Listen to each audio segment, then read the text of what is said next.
Bonjour à tous et bienvenue sur le plateau de Bonjour chez vous. Aujourd'hui, notre thème du jour est le mariage doit te rendre heureux. Bonjour à tous. Bonjour Evelyne. Bonjour à nos invités de la semaine, Eric et Rachel Dufour. Vous allez bien? Très bien. Peur d'être là avec vous. Oh, ben c'est nous, on est très honorés, on est privilégiés même de vous avoir avec nous. Vous avez un emploi du temps super chargé, donc on a réussi à grappiller quelques journées et on est très très contents de vous avoir avec nous.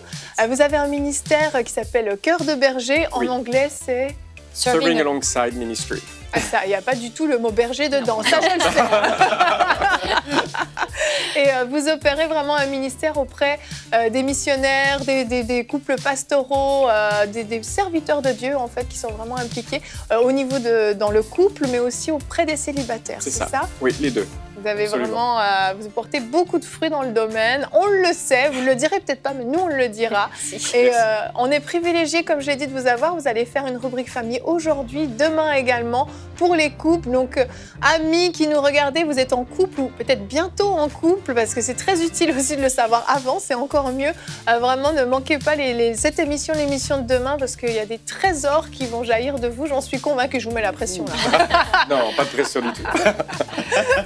Donc aujourd'hui, on va parler du couple, on va parler du mariage. De quoi vous allez nous parler dans la rubrique famille? En fait, on va démarrer avec l'idée que le mariage doit nous rendre heureux. Et des fois, on rentre dans le mariage en disant ça va nous arriver tout seul, on va savoir comment ça se passe. Et puis, on se retrouve à avoir des disputes, des tensions. Et on a des couples surpris. Qu'est-ce qui nous arrive? Est-ce qu'on va vraiment réussir à être heureux dans ce mariage? Ouais. On va regarder tout ça, les mines, comme tu viens de le dire. Super, on a hâte à tout ça. Mais avant ça, on va commencer quand même, messieurs, on va vous faire parler un petit peu quand même. Il faut, Evelyne, on va commencer à se sentir mal un peu. Je vais faire la pensée du jour. Non, c'est pas toi qui fais la pensée du jour, Gwen. Non, parce que tu passes sur la chaise de la pensée du jour. On a changé de chaise. On en a déjà parlé, Gwen. Bon, pardon. Je voulais tellement faire la pensée du jour. Ah, tu la feras bientôt. Frank, c'est toi qui fais la pensée du jour et il la prend. Ça va aller tout le monde. On enchaîne tout de suite avec la pensée du jour.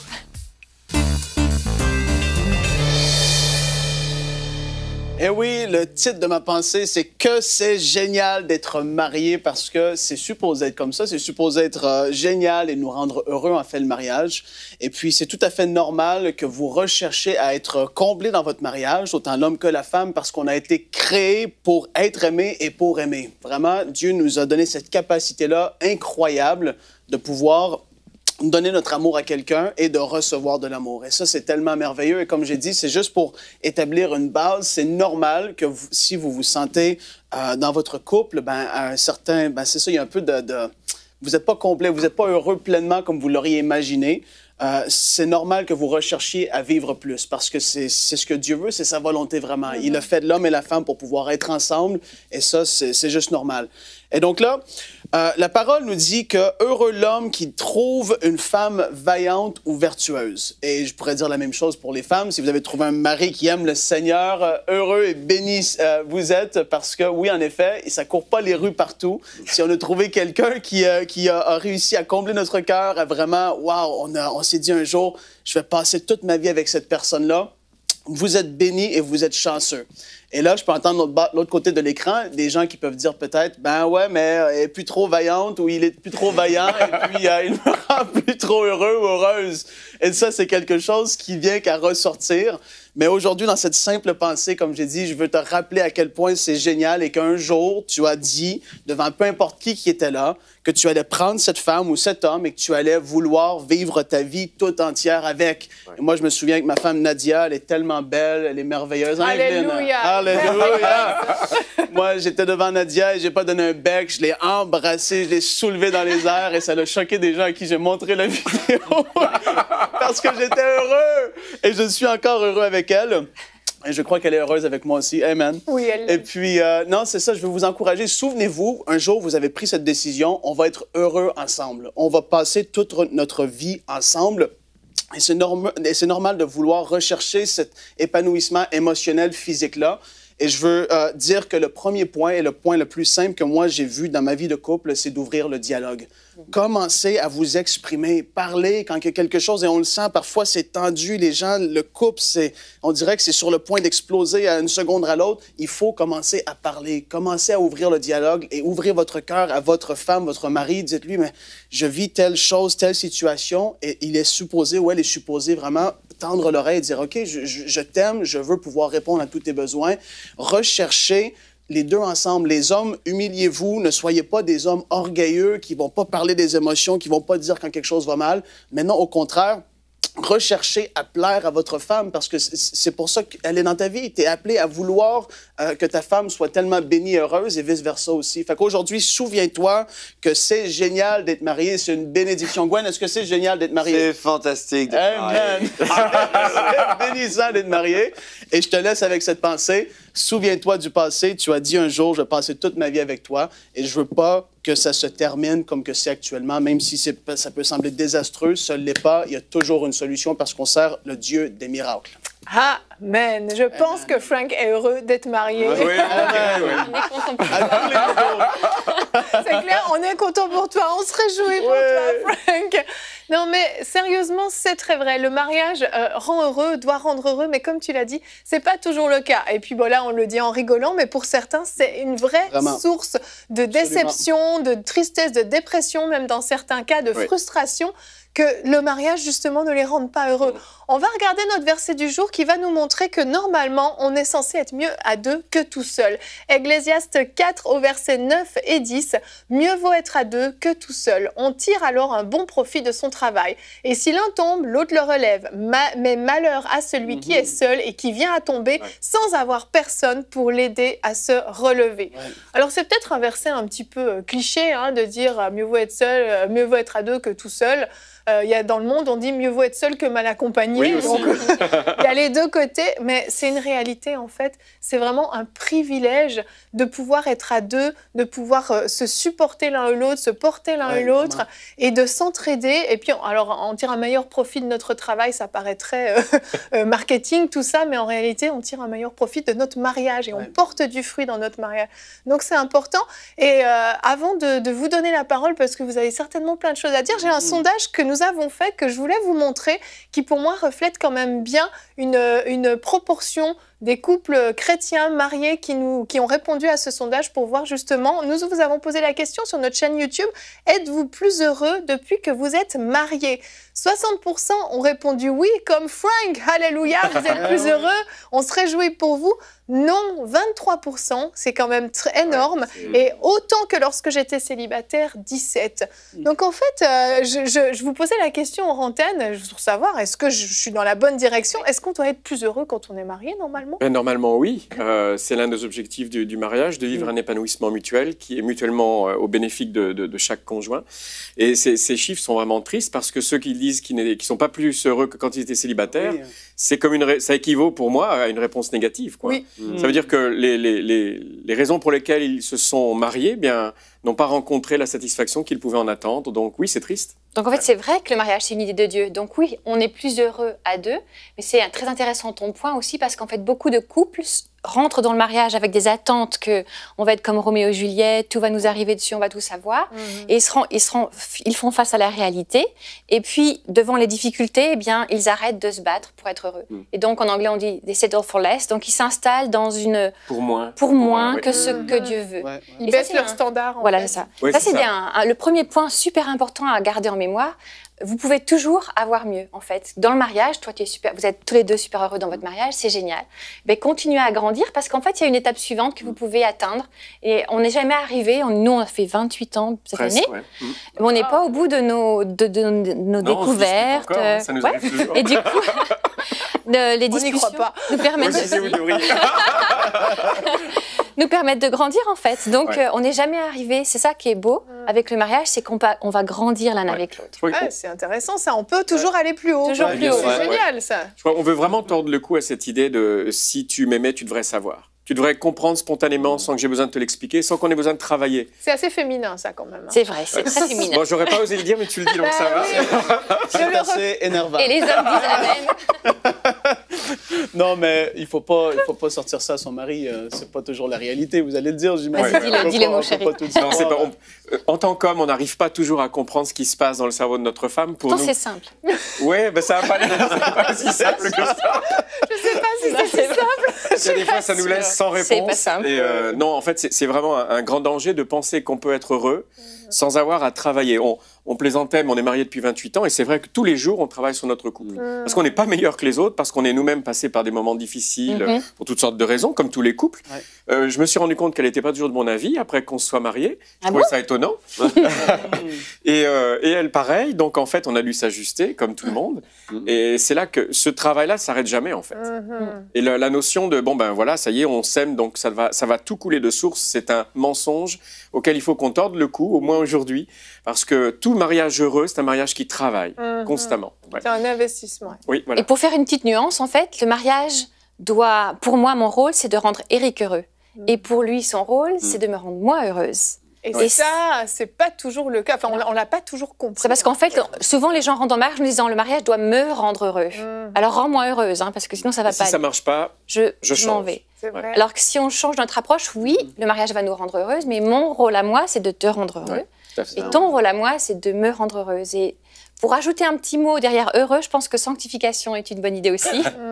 Parce qu'en fait, le fait d'être heureux vient avec la sanctification. Nos deux caractères se confrontent, se polissent aussi en se frottant l'un à l'autre. J'imagine que vos femmes sont différentes de vous, que ton mari est différent de toi. Tout à Ma femme n'a pas de barbe. Ah, ça c'est une bonne nouvelle, elle va être contente. Yveline se demande c'est une révélation. Pourquoi elle m'a invité sur ce plateau. C'est jamais à quoi s'attendre. Pardon, excusez-moi. Au niveau du caractère, vous avez des caractères différents. Oui. Et donc en fait, on s'améliore, on grandit l'un avec l'autre en se confrontant. Surtout que souvent, ce sont c'est pas toujours la vérité, mais ce sont les différences qui nous attirent l'un vers l'autre. Et on se sent complémentaires. Donc en fait, elle ou il m'apporte quelque chose que je n'ai pas. Et ce sont ces différences qui ont créé des attractions et qui font qu'on soit mariés, en plus de la volonté de Dieu, bien sûr, qui, une fois mariés, créent des divisions. Mais pourquoi il ne fait pas comme moi? Pourquoi il ne veut pas rester à la maison pendant que moi, j'ai envie de sortir? Ou des choses qui nous semblent impossibles à gérer. Et c'est précisément ça qui nous avait attirés l'un vers l'autre, justement. Donc, ce qui nous a attirés devient la raison de notre séparation ou de nos tensions. Et ça veut dire qu'il faut travailler, justement. Il faut arriver à trouver des compromis, arriver à peut-être aller un peu plus vers l'autre qu'on l'aurait imaginé, et puis laisser l'autre venir vers moi et trouver un terrain d'entente qui soit mutuellement bénéfique. Vous disiez, en dehors de la volonté de Dieu, parce que donc il y a la volonté de Dieu, effectivement, mais le fait que ce soit la volonté de Dieu, qu'on soit certain qu'on a épousé la bonne personne, Dieu est en accord avec ça, ça ne nous garantit pas un mariage heureux? Ah non, s'il n'y a pas de travail qui va avec, ça ne va pas nous tomber dessus. Il n'y a pas de magie dans la volonté de Dieu. Il y a le miracle, c'est vrai, et puis il y a notre participation à nous aussi. Donc si ça ne marche pas, ça ne veut pas non plus dire à l'inverse qu'on s'est trompé. Non, pas du tout. Non, pas du tout. De toute façon, du moment où on est marié, aux yeux de Dieu, on est marié, on est un. C'est là. Et Dieu est du côté de notre mariage. Donc, il va, même s'il y a des gens qui peuvent se dire, mais on est incompatible, en fait, c'est pas vrai. Ça va peut-être demander beaucoup plus de travail à un certain moment, mais on n'est pas incompatible. Dieu est du côté du mariage. Comme on l'a lu tout à l'heure dans ces versets d'Ecclésiaste. Donc Dieu est avec nous et il va faire que le mariage fonctionne si on y investit, nous aussi, notre énergie, notre travail. C'est une école d'humilité aussi, on va moins penser à soi. Et comme tu le disais, plus penser à l'autre et chercher à rendre heureux l'autre. On a travaillé avec des centaines de couples. S'ils ont la volonté d'essayer et de faire confiance à Dieu pour que leur mariage réussisse et qu'ils vont faire le travail qui va avec, ils vont y arriver à atteindre ce niveau de bonheur que Dieu veut pour nous. Hein. C'est encourageant de savoir que c'est possible. Frank, il y a des avantages alors à être marié? C'est quoi ces avantages? À être marié, il y en a beaucoup à être marié. Mais d'avoir un mariage heureux, il y a des avantages justement à ça aussi. Puis c'est vraiment vrai, comme vous l'avez dit, autant que tous les couples vivent des tempêtes. Puis ça ne veut pas dire qu'on s'aime moins, ça ne veut pas dire qu'on n'est pas fait l'un pour l'autre, et pas du tout. L'important, c'est de surmonter ces tempêtes-là à deux, de ne pas tourner le dos à ces choses. Non, il faut avancer. Le premier point que je voulais juste apporter, quand on est comblé dans notre mariage, les tentations, les séductions et les attaques du diable vont être beaucoup moins alléchantes vis-à-vis de nous. Beaucoup de gens, quand ils sont dans des endroits où ce que le mariage c'est tellement tendu et tout ça, le diable vient frapper sur l'épaule, il dit « Hey, regarde, là, lui, là. » Et là, mais quand tu es comblé, déjà là, ça, c'est le premier avantage. C'est tout simple, mais c'est vrai, les tentations, tous les séductions, les pièges que le diable va vouloir tendre, ben, ils auront beaucoup moins d'efficacité. Le deuxième point, quand un couple est comblé, ils vont foncer dans la vision commune qu'ils ont établie ensemble, peu importe c'est quoi leur appel, ils vont foncer dans la vision commune et ils vont perdre beaucoup moins de temps. Parce qu'il n'y aura pas de perte de temps à pu finir, toujours à se disputer. Moi, je ne veux pas faire ça. Moi, quand un couple s'est mis d'accord, on a une certaine vision. Le but de notre vie en général, ça l'englobe, c'est ça. Et là, on fonce dans cette direction-là. Il y a beaucoup moins de perte de temps quand le couple est comblé et heureux. Puis, le couple qui est comblé, ils vont être une inspiration pour les autres gens autour d'eux, tout simplement. On est appelé à être quoi? L'image de Jésus sur la terre. Et autant que notre couple est supposé parler aux gens autour de nous. On est appelé à refléter Christ au travers de notre couple, pas juste notre vie, mais quand le couple, et les gens vont le remarquer. Il y a plus de 50% de divorces dans les couples chrétiens mariés, même dans le monde. Autant que dans le monde, c'est comme ça. En fait. Et tu te dis, mais quand les gens ils voient un couple heureux et béni, mais c'est sûr qu'ils font, mais comment ça? Eux, ils sont comme ça. Qu'est-ce qu'on a de plus? Pourtant, on a le même Saint-Esprit en nous. Pourtant, il est sauvé, je suis sauvé, puis j'aime mon mari. Mais tu vas être un exemple pour les autres. Et ça, pour Dieu, c'est tellement précieux. Il recherche, il veut des gens sur la terre qui vont bien le représenter à tous les niveaux, en fait. Et on est appelé à être des représentants fiers de Christ. Fait que quand le couple est comblé, on perd moins de temps, les tentations sont moins fortes, puis on est un exemple excellent de Jésus, en fait, à tout le monde. Tu voulais ajouter quelque chose, Oui, tout à l'heure, je voulais rebondir sur ce que disait Rachel, c'est que elle disait que on était fait pour rendre l'autre heureux. Et la Bible dit Marie, aimez vos femmes comme Christ a aimé l'Église. Et comment il l'a fait? En se donnant. Et aimer et avoir un mariage heureux, c'est toujours donner. C'est toujours se livrer soi-même. Il s'est livré soi-même. Donc, le mariage, les gens sont étonnés des fois que les choses ne fonctionnent pas. Mais ils oublient de se livrer eux-mêmes. Ils attendent que l'autre vienne combler des attentes, combler un besoin, ceci, un cela, c'est sûr. Parce qu'au début, ça commence peut-être par la séduction au début. Et puis ils se disent, ah bah, on va rester dans cette séduction. Mais au bout d'un moment, il n'est plus une question de ça, de juste s'apprécier comme ça. Il est une question de se livrer, de se donner et d'être inventif, d'être engagé dans son mariage. Puis je dirais, il faut continuer. Parce que souvent, il y a une différence entre, bon, on est marié, je t'aime, c'est un peu OK. Et puis, si ça change, je te le dirai, quoi. Et il y a comme quelque chose de mort dans je t'aime. Moi, je préfère dire, il faut qu'on reste amoureux. Je suis amoureux ou amoureuse de toi. Comme s'il y a une action à toujours continuer.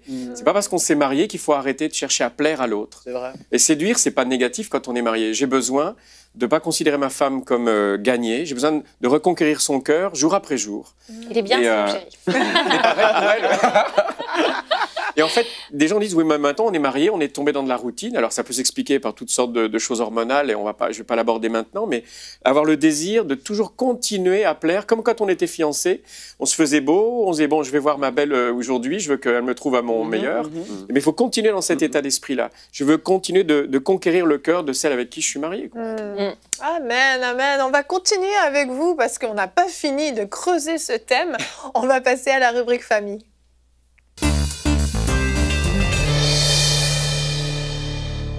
Donc aujourd'hui avec vous, on va voir comment ne pas faire de notre mariage justement un champ de mine, parce que ce qu'on veut, c'est être heureux. On l'a dit, on l'a redit, on doit être heureux, mais on l'a dit aussi, la réalité c'est qu'on n'est pas toujours heureux, et on a vu ces 23% plus effectivement les 17%, ce qui fait 40%, je ne me trompe pas. Ouais, c'est parfait, c'est bon. Comment on peut aider justement ces 40% qui nous répondent? En fait, le champ de mine, c'est un endroit, tout le monde voit ce que c'est un endroit où il est extrêmement dangereux d'aller. Et c'est vrai que quand on se marie, on ne se dit pas mon mariage, ça va être un champ de mine. Où on a toujours l'image, on a vu des films de guerre où quand la personne entend clic, on sait que ça va mal se terminer. C'est trop tard. Et donc c'est un danger. Mais il y a un verset qui nous en parle dans la Bible et ça me fait toujours sourire parce que je me demande pourquoi le jour du mariage, les pasteurs ils prêchent pas sur ce verset. Toi tu prêches là-dessus pour le jour du mariage. Oui, c'est juste pour détendre l'atmosphère. Mais c'est dans 1 Corinthiens, au chapitre 7, la deuxième partie du verset 28, et donc c'est Paul qui dit ça, et donc c'est inspiré, c'est dans la Bible. Cependant, les personnes mariées connaîtront des souffrances dans leur vie, et je voudrais vous les épargner. Alléluia. Oh, ne vous mariez pas. Heureusement, c'est pas ce que la Bible dit. Est-ce que le marié s'enfuit après la Oui, en général. Non. Mince.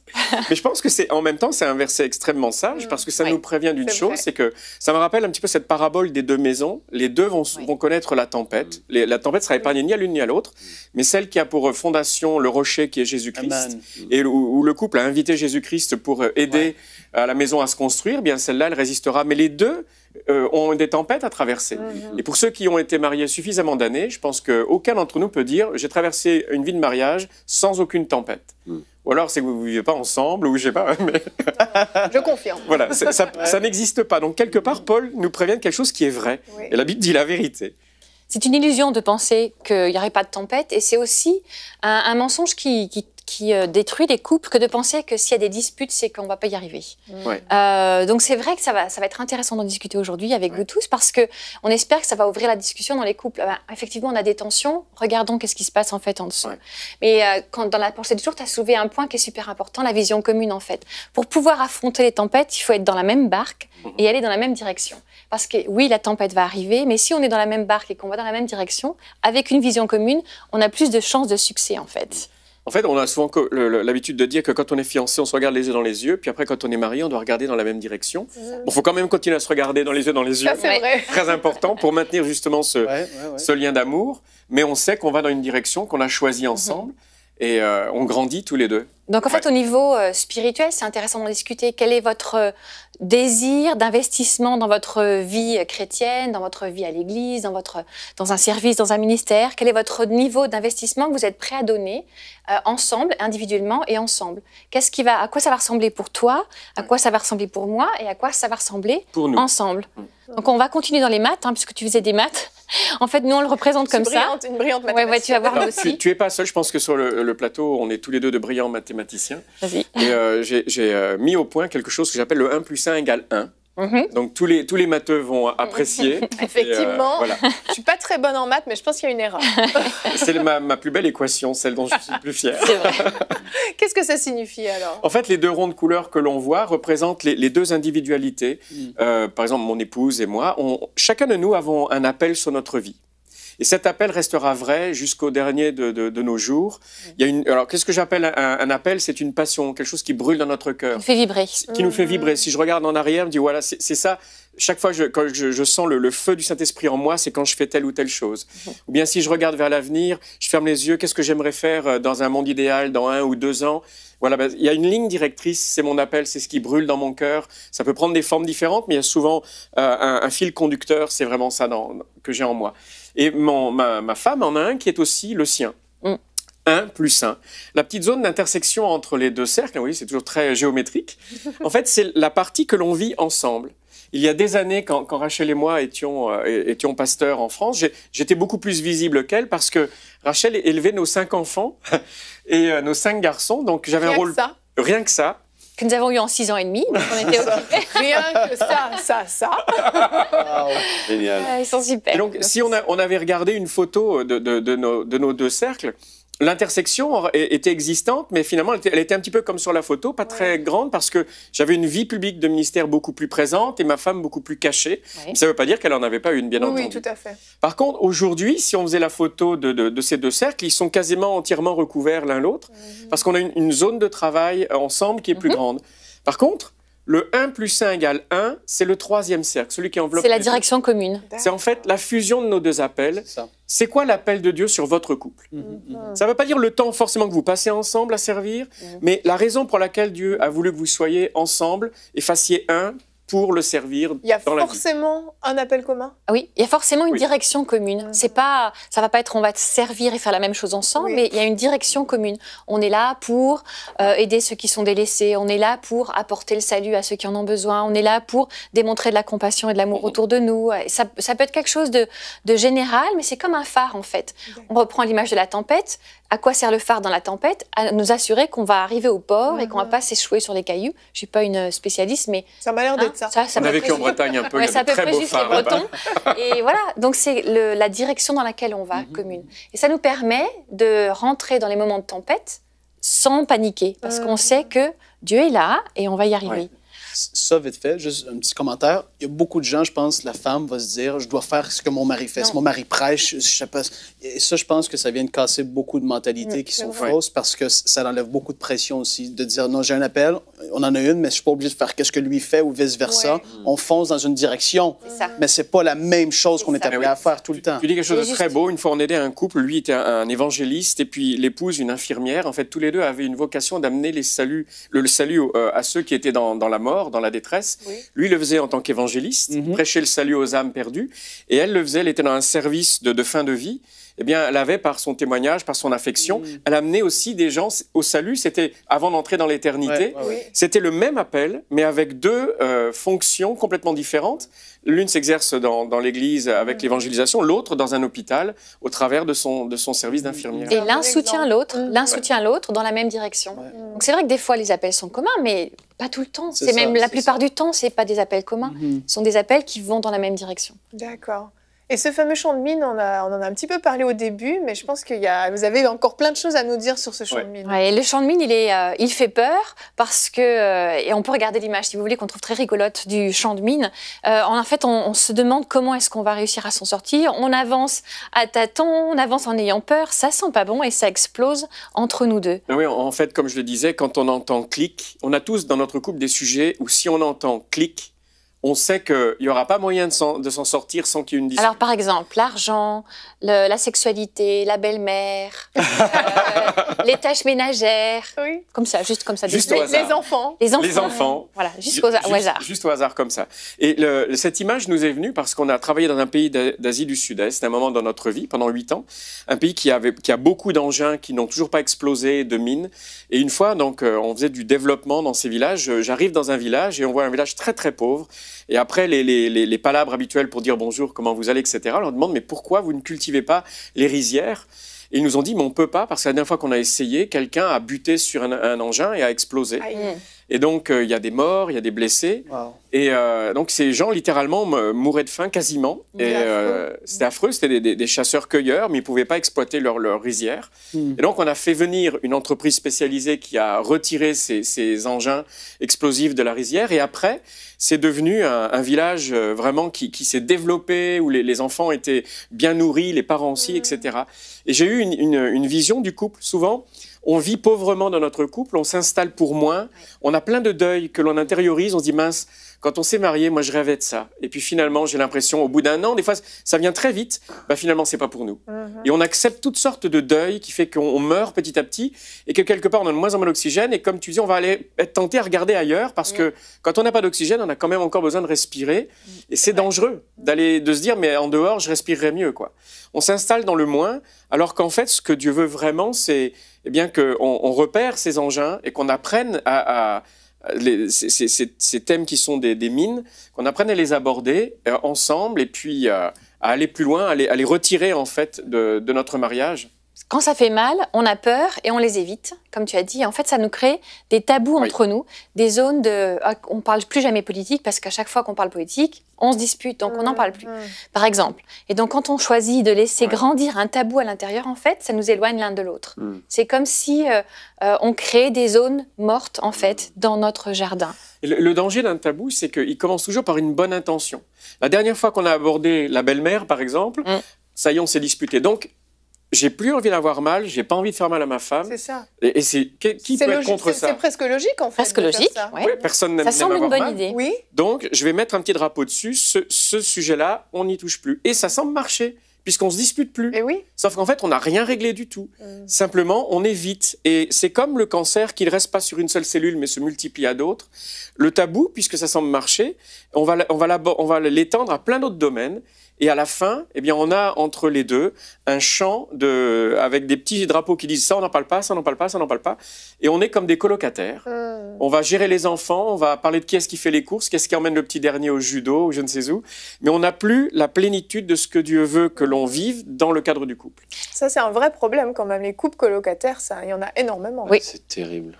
Et ça s'installe. C'est mon commentaire. C'est ton cri de Et ça s'installe parce qu'on se dit c'est pas pour moi. Et puis tant pis, on accepte ces zones mortes qui se sont créées entre nous. Alors qu'en fait, si on ramène l'idée de sanctification dans le mariage, en regardant ces zones neutres qui vont ensuite mourir, eh bien, on va pouvoir trouver des trésors. Dans la prochaine émission, demain, on regardera tout ça de près.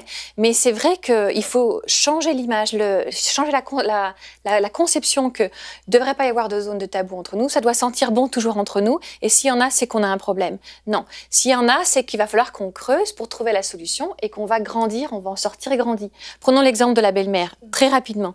Par exemple, si à chaque fois on se dispute, ta mère ou la mienne, tu veux quoi? On va pas. Belle-mère qui est neuve. On va prendre la mère. Vous voulez voir une mine exploser en direct? C'est le couple de Ben et Betty, qui n'existe pas. Rassurez-moi, il ne faut pas se débarrasser des belles-mères. Non, Non, on se pas du débarrasse tout pas. non plus. Non, on l'aime beaucoup, la mienne, on l'aimait beaucoup. Les mettre sur un chemin. Donc, par exemple, prenons la mienne. Peut-être que si on avait eu des disputes autour de quand on va chez ma mère, eh ben, c'est sans doute parce qu'Éric ne se sentait peut-être pas assez important à mes yeux quand on y était. Donc, en travaillant sur de quoi Éric a besoin dans ces circonstances-là, je peux apprendre à mieux l'aimer, ce qui fera qu'il sera plus heureux et ce qui fera qu'on évitera cette mine, en fait. Ouais. Donc, en fait, il faut déceler le problème du sujet. C'est pas le problème, c'est pas le sujet, c'est un point dans le sujet qu'il faut régler, en fait. Voilà, c'est ça. Parce qu'en fait, la mine déclenche une danse de la peur entre nous. Et quand on clique dessus, hop, moi j'appuie sur des boutons. De son côté, par exemple, je suis pas assez important dans ta vie, et puis tu vas réagir. Alors, tous les hommes ont des boutons, les femmes aussi, et on a tous des boutons, pas sur le des boutons déclencheurs dans notre cœur qui sont déclenchés. Et en fait, ça va. Bon, si elle par exemple, si elle appuie sur un de mes boutons, je vais me sentir par exemple jugé, me dit oh ça y est, elle essaie de me contrôler, elle essaie de me manager, et je vais par exemple essayer de fixer le problème. En fixant le problème, parce que les hommes on est bons à ça, on veut juste supprimer la douleur immédiate, mais on va jamais aller vers la cause et la racine. On veut juste faire en sorte que on va régler le problème immédiatement. Mais en faisant ça, Rachel va pas se sentir entendue du tout. Invisible, il s'occupe, j'ai pas d'importance à ses yeux, c'est la fin du monde. Et donc, en fait, eh bien, ça déclenche. J'appuie sur ces boutons à elle, avec ma réaction. Moi, je vais me mettre à critiquer, je vais dramatiser tout ça. Si elle fait ça... Méditer. Peut-être que je vais essayer de voir si je peux faire quelque chose. Ou alors, si j'y arrive pas, je vais me réfugier dans ma cave, dans ma grotte. Et une fois que je suis dans ma grotte, j'ai plus envie de communiquer avec personne. Et les hommes, on est bons à ça. On se retire à l'intérieur, on communique plus. Donc, vous voyez, ça fait comme une danse qui nous éloigne l'un de l'autre. On marche sur une mine, on se dit, oula, ça y est, ça déclenche des choses en nous, et ça nous éloigne l'un de l'autre. Et tous les couples ont une danse de la peur. Et on a des chemins, on a quelques sujets comme ça qui sont des déclencheurs. On réagit sans vraiment réfléchir à ce que la réaction va provoquer. Et en réagissant, on appuie les boutons de l'autre. Et on a tous une danse comme ça qui est propre à son couple.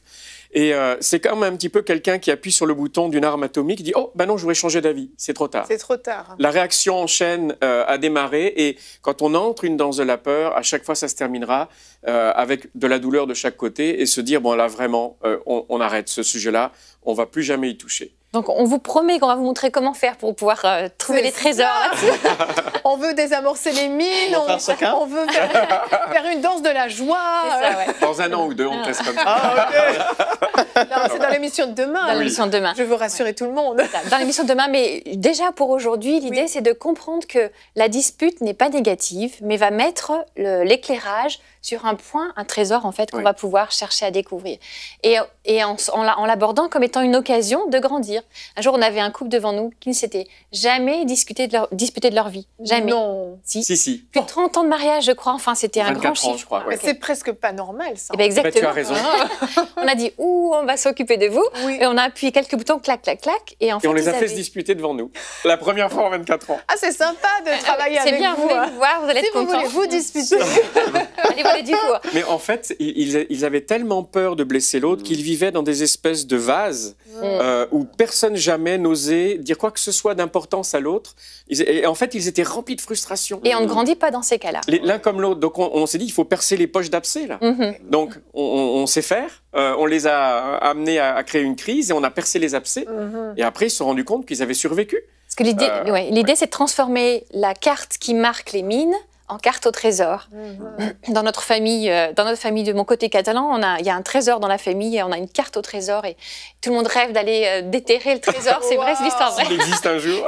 Je sais pas. Tout le monde rêve d'aller déterrer le trésor avec la carte au trésor. Mais l'idée de la carte au trésor, c'est une très belle image pour les sujets de tension dans le couple. Si on s'assied tous les deux et qu'on discute, tu l'as très bien dit, Frank, ouvrez la communication, on va pouvoir découvrir que ce que Dieu veut, c'est vraiment qu'on grandisse, qu'on soit heureux et qu'on découvre ces trésors qui sont de l'oxygène à deux. Au début, c'est pas logique. Si on a une carte qui représente le champ de mine, chaque croix montre l'endroit où il y a une mine, il faut surtout pas poser le pied. Et la carte au trésor, c'est le même plan, mais en fait, on va considérer la croix comme étant un trésor à découvrir et non pas une mine à éviter. Alors, ça demande d'inviter le Seigneur dans la bataille. Et comme quand on envoie une équipe, vous avez peut-être jamais vu ça, mais de professionnels, ils sont par exemple 2, ils sont équipés pour pas être blessés, et très délicatement, ils vont sortir la mine, l'étudier, voir comment la désamorcer.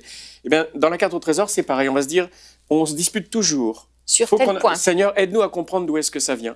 Ça veut dire qu'il y a quelque chose dont on a besoin et on va tous les deux d'un commun accord. Ça peut prendre plusieurs jours, ça peut prendre plusieurs semaines, mais on ne va pas laisser tomber jusqu'à ce qu'on ait trouvé c'est quoi le trésor en dessous qu'on n'avait pas découvert et la raison pour laquelle on se disputait.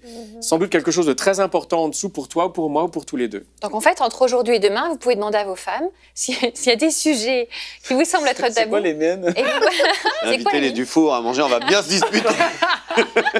S'il y en a qui revient avec un œil au beurre noir, demande Et on peut commencer à prier pour ça en fait. Seigneur, là tu vois qu'il y a un vrai sujet délicat, de tension. Inspire-nous, aide-nous à le voir comme toi tu le vois pour qu'on puisse grandir. C'est ça, on a vraiment besoin de la sagesse divine dans ces moments-là. Mais c'est possible donc, parce qu'on va finir sur une note très positive quand même. C'est vraiment possible d'avoir un mariage heureux même si on a très mal commencé. Ah bien sûr. C'est jamais trop tard. Alors ça c'est une autre grande clé. Il n'est jamais trop tard pour bien faire, c'est vrai. Et avec Dieu on peut redémarrer, guérir, pardonner, être restauré et avoir un mariage heureux bien sûr. On avait un couple rapidement qui avait été marié depuis 36 ans et qui vraiment avait beaucoup souffert. Elle nous a dit c'est 36 ans de douleur. Cauchemar même avant le mariage. Un couple de croyants, serviteurs de Dieu. 36 ans. Et après un travail avec nous, ils nous ont dit maintenant on va faire en sorte que chaque jour compte. C'est ça.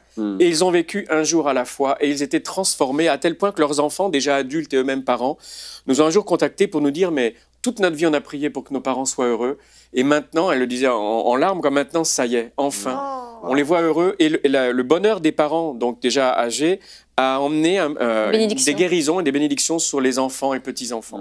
Et ça, c'est vraiment le message d'espérance qu'on a besoin d'entendre. Vraiment. Dieu est du côté du couple. Quel que soit le nombre de mines, Dieu est du côté du couple. Ah oui, c'est super encourageant. Je ne sais pas ce que vous en pensez, mais moi, je trouve que ça relativise beaucoup de choses quand même. Moi, je me disais aussi que tout à l'heure, vous parliez des personnes qui pendant 30 ans, n'avaient pas eu de dispute. Mais en fait, pendant 30 ans aussi, ils se sont empêchés d'entrer dans leur destinée. Mais oui, bien sûr. Parce que faut le dire quand même, les gens, ils s'accommodent de ce silence ou de ces tabous, on ne veut pas en parler. Mais c'est impossible d'entrer dans sa destinée si ces choses-là, elles ne sont pas réglées. C'est vrai. Parce qu'on peut bien essayer de faire comme si, mais pour Dieu, c'est très clair qu'il y a un problème. Donc, on ne grandit pas. Dieu veut pas qu'on stagne comme ça. Quoi. Donc, je disais ça parce que je me dis, il y a des gens, ils savent très bien qu'ils sont dans cette situation dans leur couple. Il ne faut pas y toucher à ces mines, c'est comme ci, c'est comme ça, mais ça va, on s'accommode, on s'entend bien. Mais c'est impossible d'entrer dans le plan parfait de Dieu. On supporte, c'est souvent plus on se supporte. Mais on veut entrer dans le plan parfait de Dieu. On veut que vous en vouliez plus avec Dieu pour votre couple. Et de l'ambition, de bonheur pour votre couple. Parce que le couple, c'est le projet de Dieu. C'est lui qui l'a inventé. Et c'est vraiment quelque chose de sacré. Quand on sera avec Jésus, bien, on sera l'épouse de Christ. On l'est déjà, mais je veux dire, après, on le sera pour l'éternité. C'est son idée à lui. Et donc, c'est un moyen de nous faire croître, de nous faire grandir. Et on travaille à deux parce que c'est une école d'humilité aussi, de sanctification. Encore une fois, Rachel est rarement de mon avis. Mais on apprend à grandir et elle m'apporte des choses que j'aurais jamais découvertes sans elle et vice-versa. Et donc, ne laissez pas tomber votre couple. Amen. Amen. Merci infiniment de nous faire partager. Moi, je veux juste préciser que quand je dis que c'est un privilège de vous avoir, ça l'est parce qu'il y y a beaucoup de couples qui ont été aidés par vous. J'insiste parce qu'on peut peut-être prendre à la légère, mais je vous invite à la maison à réécouter vraiment ce qui a été partagé. Et même si vous avez l'impression que votre couple va très bien, c'est encourageant de ça. On peut aller encore mieux. Vous pouvez aller encore à une étape supérieure. Donc, je pense que vraiment, cette émission et celle de demain concerne vraiment tout le monde. Et si vous êtes célibataire, profitez vraiment de pouvoir connaître toutes ces choses avant de vous marier, parce que ça va justement éviter toutes ces histoires de mines à désamorcer, toutes ces choses. Vous connaissez qu'il y a des points. Et ça, c'est important. Les petits boutons qui s'activent, effectivement, je pense qu'on s'est tous reconnus dans les petits boutons. En tout cas, moi, oui, j'en ai plein, des boutons. Il semblerait, oui. Il semblerait. Même Frank sait comment appuyer sur les boutons. On va se retrouver demain. Notre thème sera les secrets d'un mariage réussi. Vous l'avez compris, on continue. Ouais. Et là, on va entrer dans le vif du sujet. On va, en fait, le couple du fou, on va apporter des solutions à tout ça. Et vraiment, je vous invite à regarder l'émission de demain. Ils feront donc une rubrique famille qui s'intitulera « Ils vécurent heureux et eurent beaucoup d'enfants ». Le happy end qu'on veut tous, dont on rêve tous. Moi, j'aime le thème de cette rubrique. Donc, on se retrouve demain dans la joie et dans la bonne humeur. Soyez bénis et bonjour chez vous.